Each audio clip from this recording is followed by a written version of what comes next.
right, guys, welcome to another episode of the CEO Story, and we've got a really interesting person on today. We've got Elizabeth Yang, who's the CEO and founder of quite a unique law firm, Yang Law Offices. So thank you so much, Elizabeth, for joining us. How are you doing? Thank you for having me here, Casey. Doing great. Great. We're really excited to have you because you've got such a unique background, and I love the way your mind thinks. So I want to definitely explore that with people. So let's start off with, can you just give us a high-level overview, and then we can dig into some details? Absolutely. So I actually started off my career as an electrical engineer and computer scientist, and I shifted careers into law. And I started off as an intellectual property law attorney, and then through the years, there's some different obstacles, ended up specializing in family law, which is probably about 70 to 80% of our practice currently. All right, so there's lots of twists and turns along the way. Lots of twists and turns, yes. Let's get into them, and we'll kind of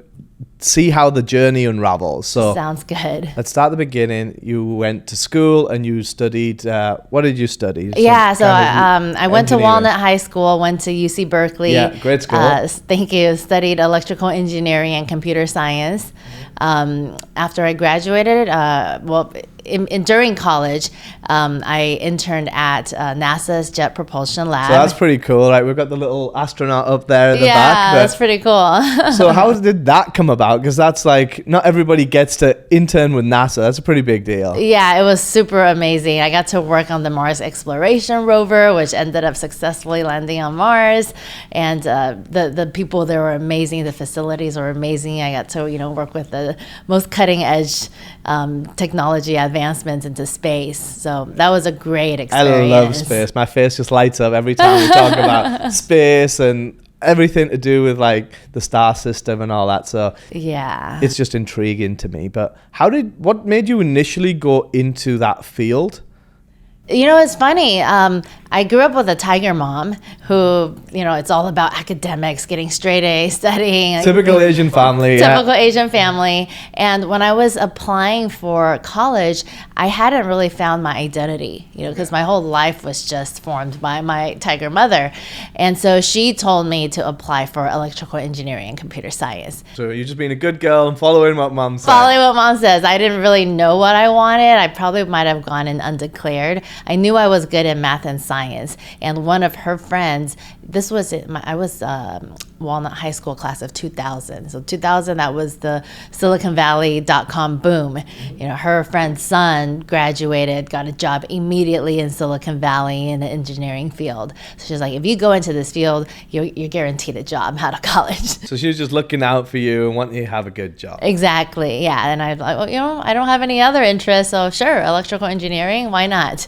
And there's very few women in electrical engineering. Well, I was going to get to that point. I'm guessing you're going to be in classroom with a load of nerdy guys that are really good at math. Exactly, yeah. The ratio at Berkeley was 12 men to every woman. So it was like 2 women in our whole class, 2 or 3 women, just a handful. And then you graduated, and then you went into law. So how did all that come about? Because you were working with Raytheon as well, if I remember correctly. Yeah. So after college, I started working for Raytheon, the government defense company. Yeah, I got a few friends over there. Oh yeah? Oh, that's cool. Yeah, we got to work on really cool projects. One of them was the B-2 bomber radar system. So we got to go visit the facilities inside the government. Got a secret clearance back in the day.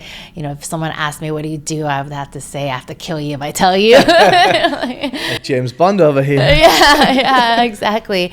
And then, being Asian and, being raised by a tiger mom, I knew I couldn't just stop at a bachelor's.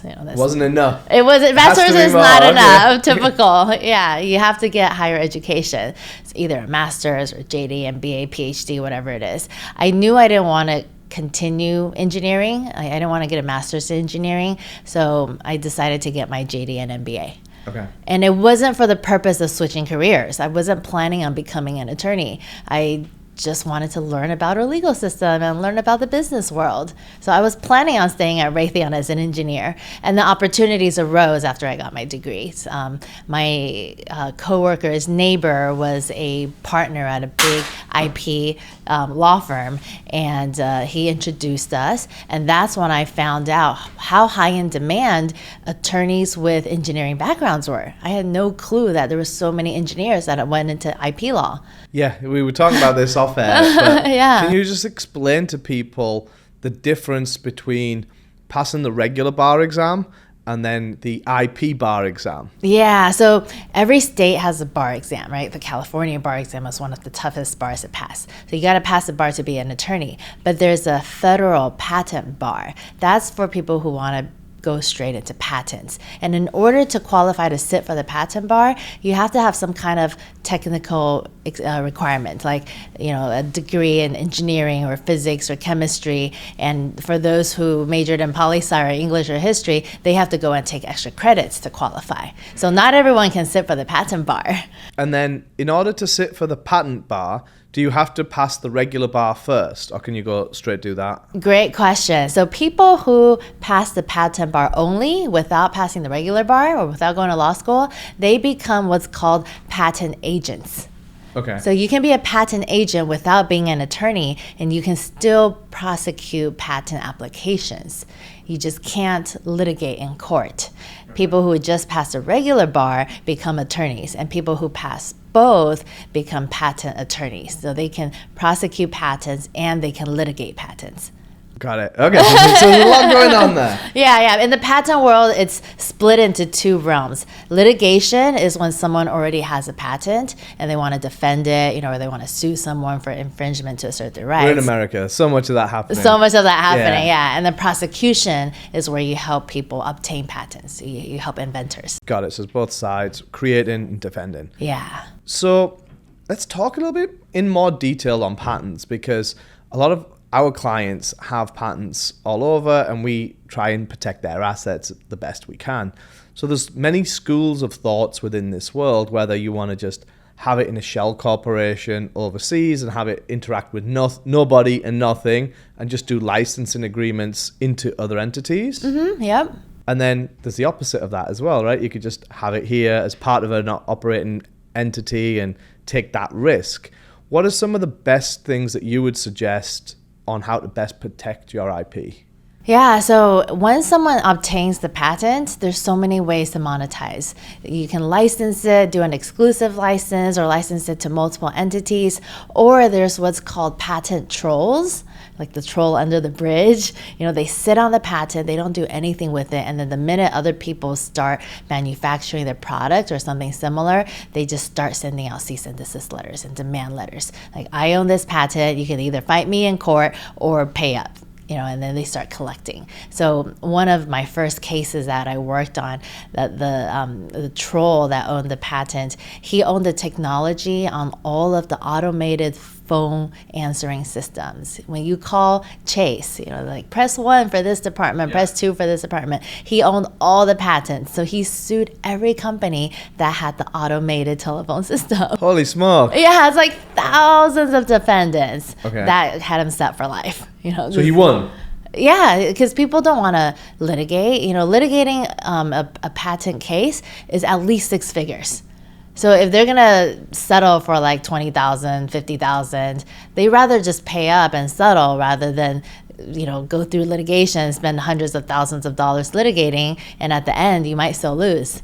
So it's a big risk. Yeah, so there's a big risk. It's easier just to settle out of court than go through the process unless you're a big company, like Apple and Samsung. Chase is a big company, right? What's it? Like, let's use Chase Bank as an example. Yeah. So they could have defended it if they thought they had a point. Right. Depends how clear his patent is and how clear the infringement is. Yeah. Out of the thousands of defendants they sued, some settled and some didn't. The bigger corporations probably fought it out for a little bit. Maybe they dismissed the case, but a lot of the cases settled because they don't want to litigate. So in terms of, let's just say you're starting with a blank sheet of paper and a client's got a patent, how would you suggest, or what are the top recommendations on how to protect that IP for a client? So IP, there's different categories. Patents, which we've talked about, is only one category. There's also trademarks and copyrights, and there's trade secrets and other stuff as well. But patents specifically, there was a new law in 2013 called the America Invents Act, the AIA.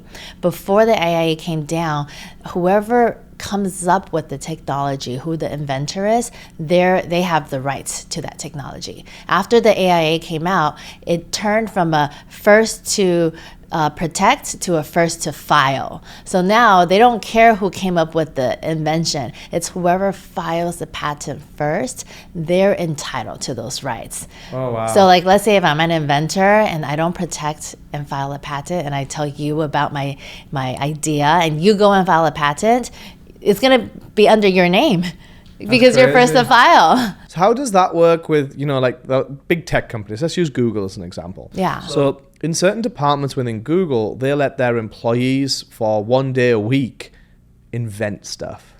And I'm sure they've got it in their contracts and stuff, but that invention is then owned by Google. Yes. Usually with employment agreements where there's a company and an employee, the company's employment agreement will usually say all intellectual property that the employee invents while they're employed with us are owned by the company. Okay. So I actually did file for a patent when I was working at Raytheon, and Raytheon was very clear, this is our technology, not yours. You can be listed as the inventor, but the owner and the assignee of the invention is the company. Got it. That makes sense. So I can have bragging rights as the inventor, but I'm not going to be able to monetize on it. Got it. That's cool. It's good to know, though, right? There's all these different subsets. And then let's kind of fast forward a little bit more, because then you went from having a pretty successful firm doing the IP stuff to then switching to estate planning and family law.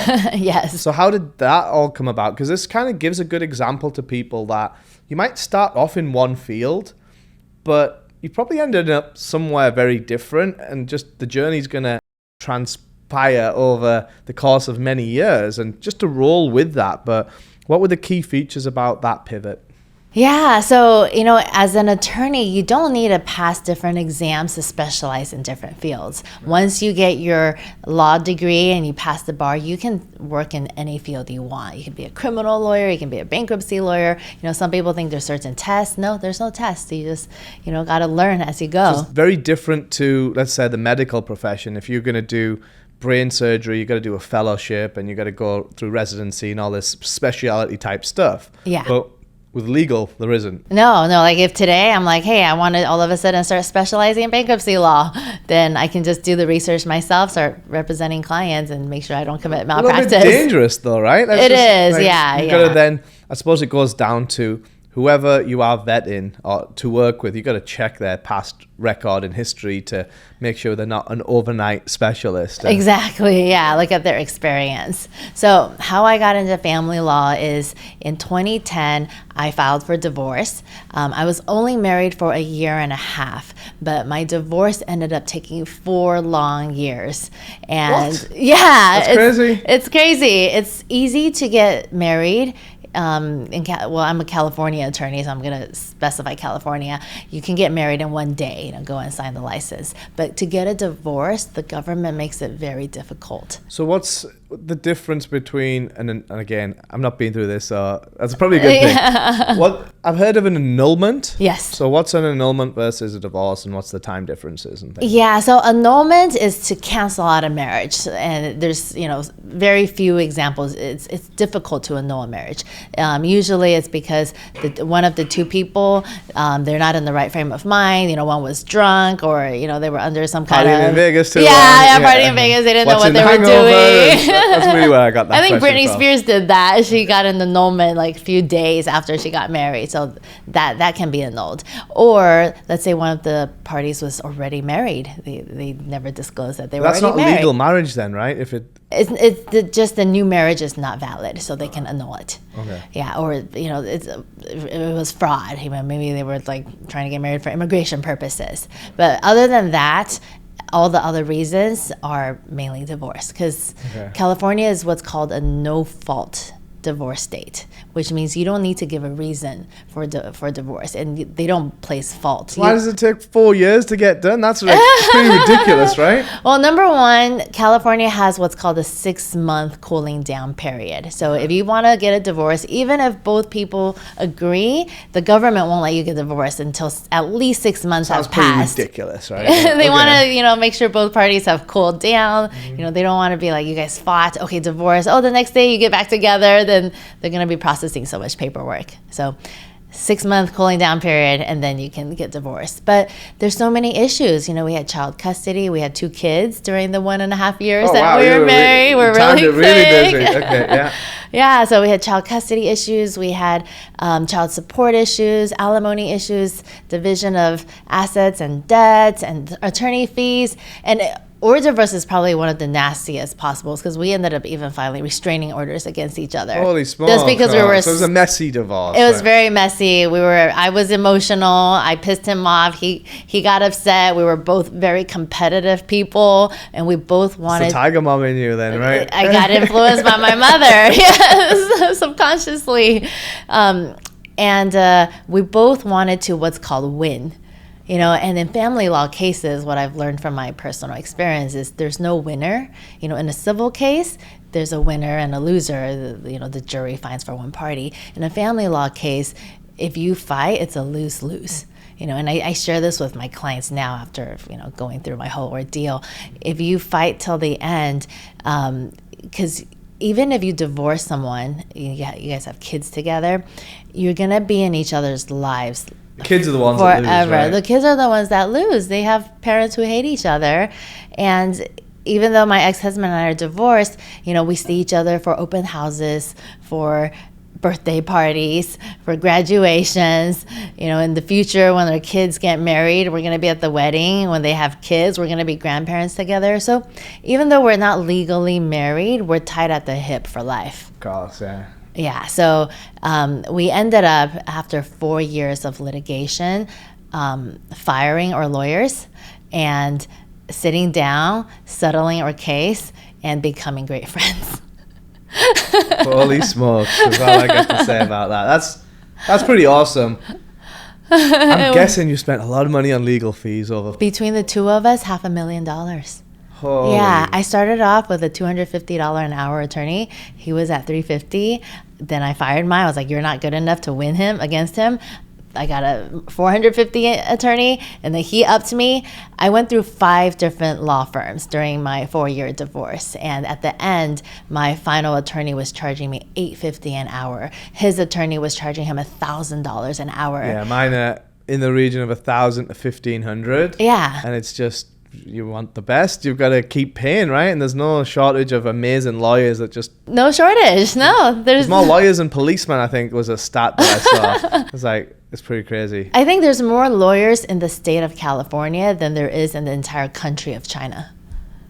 No way. Yeah, and China's the size of the United States. Yeah. So, yeah, that's how many lawyers are here in our country. Yeah. Wow. So, after 4 years and multiple legal firms, it was just resolved really easily by having a conversation. Yeah, mediation and settlement outside of court. Yeah, we went from like having court hearings every other month to, forget the lawyers and judges. Let's just figure it out. Yeah, you both wore each other down to the point at which you could compromise. Yeah, we got the fight out of our system. Get the ego out the way with, and let's do what's best. Yeah. So I think that's really good, because then you've learned that lesson the hard way, right? And then you can now put that into practice in business as well. Yeah, they say challenges are blessings in disguise. Absolutely. So my 4-year divorce was my 4-year education in family law, because once I started getting that experience, my friends started coming to me. I need a divorce lawyer. Can you help me? Oh, it's so common now. What's up to 50% of marriages? 70%. 70, wow. Yeah, 70% of marriages end in divorce in Los Angeles. It's crazy. Get the wedding registry list and away you go. Like, you've got clients for life at that point. And the pandemic didn't make things better. The last few years during the quarantine, divorce rates have skyrocketed. So do you think that's because people are spending too much time around each other and they're not used to it? So it's kind of getting on each other's nerves a little more than they usually would? Absolutely. You either learn that you love spending the extra time or you can't stand that person and you pull the trigger. Yeah, I'm just thinking, my wife and I, through the pandemic, didn't really have any issues. Like, that means you guys were a great fit for each other. So she's very patient. That's probably why. But, yeah, I've been with my current husband. We're what's called socially married. You know, we can go into that later. But we've been together for 12 years, and we loved the extra time during the pandemic. Yeah. So, you know, I kind of liked having more time with my wife. It was fun. And then you can mix up working from home and being in the spare room and then getting coffee and lunch together every day. I quite liked it. I thought it was good. Yeah. So I think once two people have survived the pandemic, you know you can get through anything. It helps you go deeper, right? Yeah. So perfect. So then that helped you then pivot the company. And how did that pivot happen? Was it kind of an overnight thing? Hey, I've just released all this tension and burden over the last 4 years fighting this. I now know a great solution. And then other people see that around you as well. So they start coming to you and the workload just shifted? Or were you intentional about, I've been through this traumatic experience. 70% of other married people are going to go through this.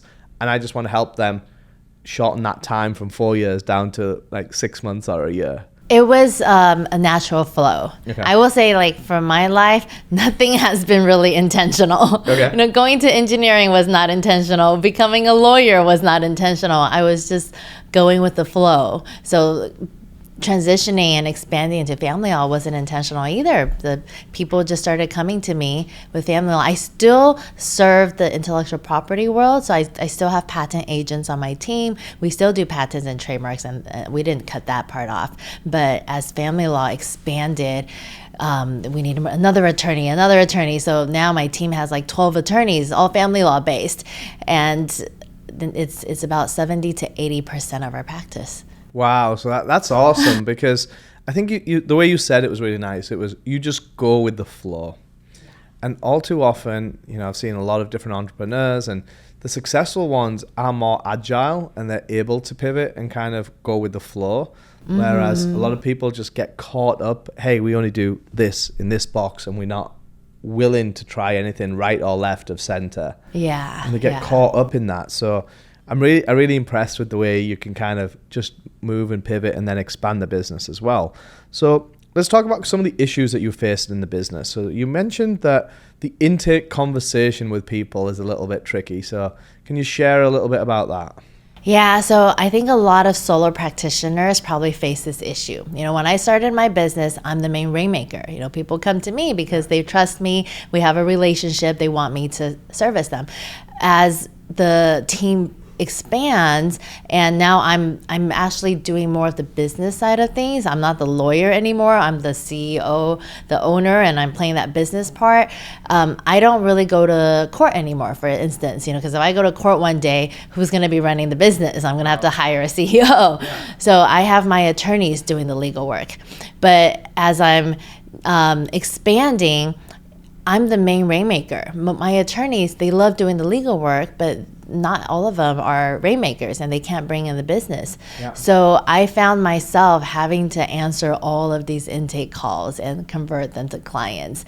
And if I was just bringing in enough cases for me to do, that's doable. If I'm bringing cases for maybe like 5-6 attorneys to do, I think that's doable. But now, like, as our firm is growing, I can't bring in cases to feed 20-30 attorneys. There's a couple of things it's not here, scalable. Right? Yeah, so Tony Robbins says this a lot, and for you guys that are listening, I'm a huge Tony fan. I just came back from Tony Robbins' Life and Wealth Mastery in Fiji. So you already know this then. So he talks about work on the business, not in the business. So in terms the way because I went through exactly the same thing that you described in my tax savings business, where we've grown so much, it's taken all of my time just being on potential client calls. Mm-hmm.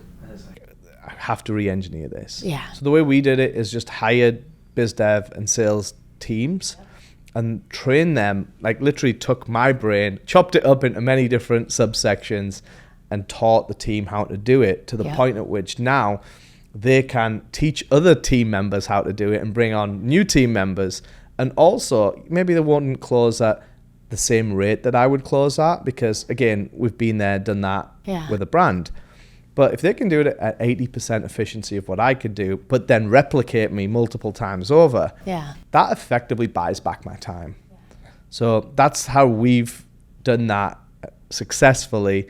Again, it takes systems, processes, training, the right people, culture, all these other things that we then have to go and build and create that infrastructure so that people can succeed. So that was one of the things that we're actually working on implementing EOS right now. Oh, perfect. We already have EOS. Literally before we record this podcast, we did our level 10 weekly meeting. Nice. And it's like, I've seen it from being a CFO for so many companies work really well at some businesses and then not so well at others, and then hybrids of different things, whether it's OKRs or like different version of that. I personally love EOS. I think Gino did a good job. And then one of the intake things that we do with all staff is they have to read what the heck is EOS. So we have that book circulating too. I see you have Traction on the wall right there. Traction's the heavy hitter version. That's the main thing. But everyone needs to read what the heck is EOS. Let's create your rocks. Let's create your plan.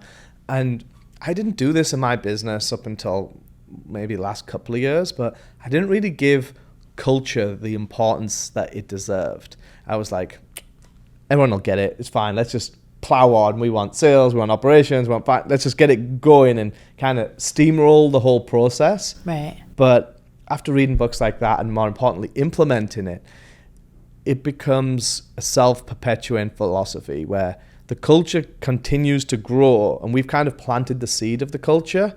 And then it's our job just to sprinkle a little bit of water on and let the plant flourish. And make sure that there's a piece of wood in and it's growing in the right direction.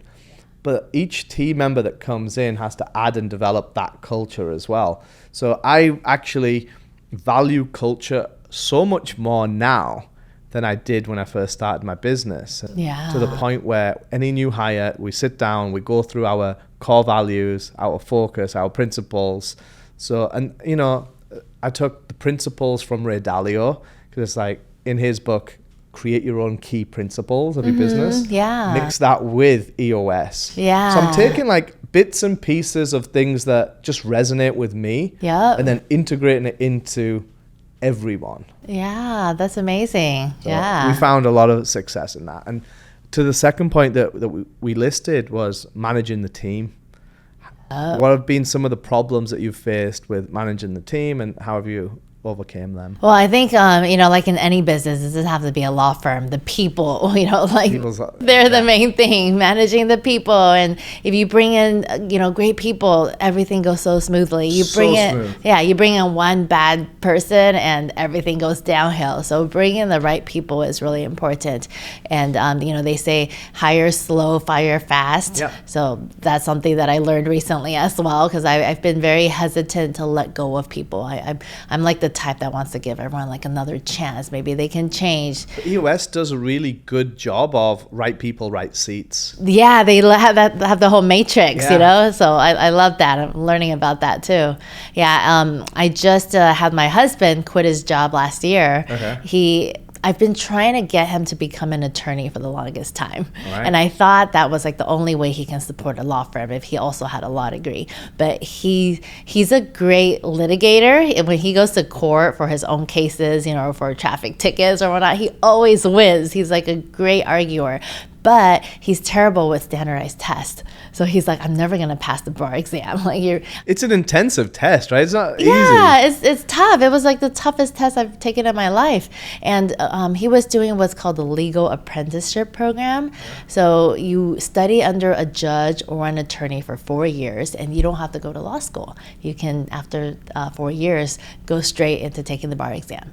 So he was halfway through the legal apprenticeship program, and his background is HR. So he's got like 20 plus years of HR experience, not legal experience. But last year we finally decided. He left his job as an HR director of a bank, and now he's with the firm being the director of HR and operations. Okay. So the hiring legal firm or just at our law firm. Your firm? So yeah, we work together now. Wow, yeah, okay. We're a husband and wife duel. How's that? Yeah, it was challenging in the beginning. We have a great relationship coach, and she was able to coach us through the transition and facilitate the hiccups along the way. And now we love working together. Oh, wow, that's amazing. So nice to have someone I can fully trust on my team. That's, he's in charge of onboarding, interviewing, bringing on the right people, and calling references, asking the right questions. Like, that's his forte. Amazing. So, yeah. So he's doing all the management of the people now. I'm so glad that that's working well for you. How long has he been working with you? It'll be almost a year. So April, April, May of last year was when he Fantastic. started. Yeah, it's that's pretty really new. Cool.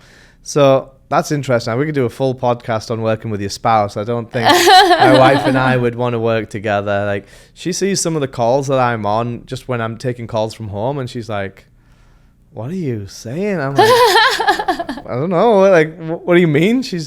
Her corporate world, she works at a big bank, so it's just completely different to the way I operate. At least. Yeah. So it's like, I'm like, okay, I think it's probably not going to be a good fit for us, unless we find a way. But yeah, we set some ground rules from the beginning. I think it's important, right, to know exactly where you stand. Yeah, have some clear communication, because if one goes bad, everything goes bad. If work goes bad, your marriage goes down. You don't want that as well. Yeah, especially it's a big risk. Your past and what you've already been through. You don't want to create any more problems. Right. And then one of the other big issues you mentioned was bookkeeping.